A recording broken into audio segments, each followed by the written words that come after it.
friends. So I am going to be doing a tutorial today that is somewhat inspired by the season's holidays. Over on the Rapunzel social media, they are running a contest about holiday inspired wraps, whatever that means to the individual. And I was thinking how I could get creative with it. And I thought that it would be really fun to create a series of wraps based on one of my favorite parts of this time of year, which is the Nutcracker ballet. So although I am Jewish and the Nutcracker is traditionally associated with Christmas, I grew up dancing, and so the Nutcracker is as much a part of this time of year as anything else to me. It's very special. So today is going to be the first of those wraps. I have 5 of them planned so far. We'll see if I end up doing more. And so we're kicking it off today with the big one. Today is going to be my Sugarplum Fairy wrap. So, you know, the Sugarplum Fairy, and I'm going to be linking to my favorite versions of these variations in the comment box below, the description box below, so that if you aren't as familiar with the Nutcracker, you can sort of see where some of my inspiration comes in. So yeah, the Sugarplum Fairy in the ballet is one of the biggest parts, one of the most famous parts, and so because it is just that grand, I have my Wendy on, and that is what I'm going to be working with today. So I'm going to be starting off with a sterling Israeli tichel in sage, and so this is one of the older Israeli tichels. They do have another really pretty green color, and so I'm going to be putting this on my head at an angle, and I am also going to be putting it off center. Now, in order to get full coverage in the back of a Wendy with a square tichel, ordinarily I would want to keep it pretty centered, but because this is going to be a 3 scarf wrap, I am not worried if my first wrap does not cover completely. I really want to make sure that I have a nice long tail that I can bring up and over. So I want my long tail to be coming out on this side, so I'm going to start the long end over there and have, no, I'm going to bring this straight across.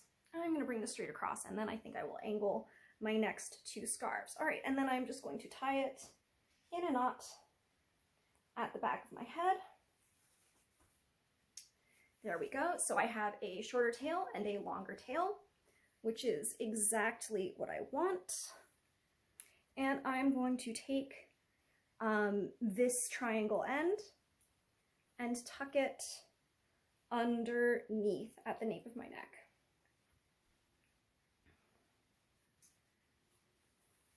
And then this guy, I am just going to bring up and over, tuck in right there. And if it doesn't stay put, I'm not too worried because we are about to cover that up with scarf number 2. So would any festive wrap be complete without a shimmery scarf? I don't think it would.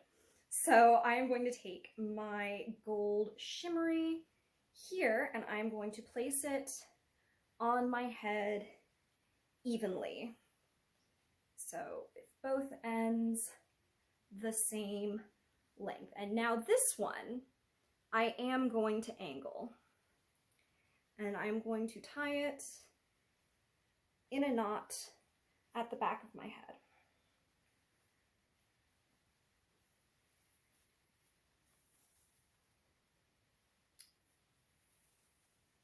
All right. Yep, so now you're not going to see anything that was going on underneath there with the sage. And so I do want to keep this band of sage right at the front of my head. Okay, so now that I have my shimmery on, I'm going to take the tail that's over here and bring that up and over, just really to get it out of the way, and tuck it into the pocket over here. Once again, I'm not going to be super particular about making sure that that's tidy because we are putting yet a 3rd scarf on over top of it. So I have here this beautiful purple Sparklelicious. It has this lovely plum tone to it. Very fitting for Sugar Plum. So I am going to put this on about the length that I would want if I were doing a sheer tails, which is not what I'm doing, but that's the length that we want it. Okay, and I'm going to tie it underneath all of my other scarves here. A little bit more room on that. Yeah, there we go.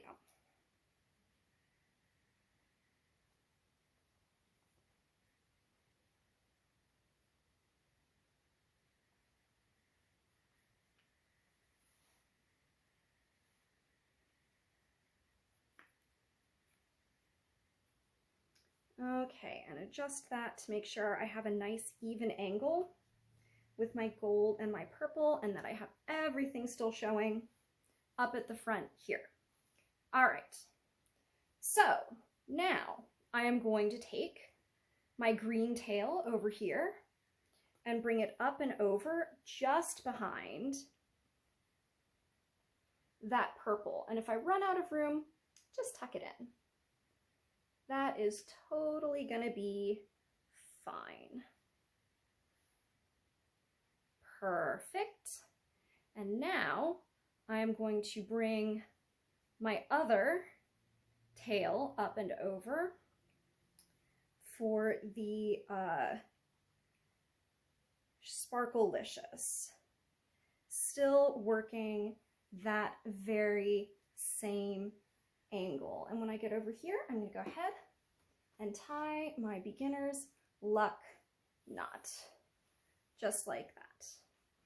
All right, so you see that we are building these beautiful layers in contrasting colors, and now, last but most certainly not least, we are going to come up and over sparkly side out, because of course we are, with the gold shimmery. And then when that gets to this side, I am going to use this same tail up here to tie it off and leave my lower tail just hanging out. There we go. And that will keep it really beautifully aligned in the middle of this purple.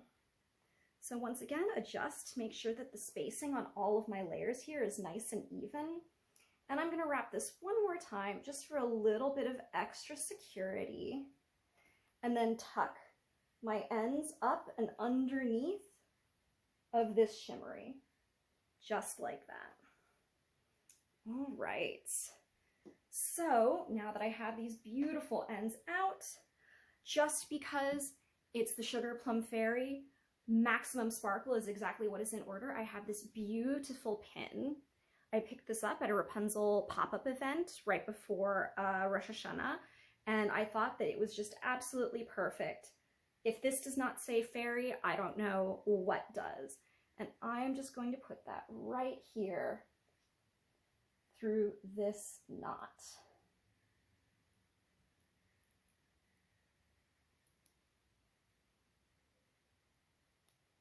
Where's my pin coming out? Sometimes it can be a little fussy. This is a relatively small pin. There we go. All right, I'm also gonna double check my Wendy in the back here. Sometimes, because it is so squishy, it'll get a little bit off center. But that is it, that is the look. So here's from the front, the side, back, and the other side. So that is my Sugarplum Fairy wrap.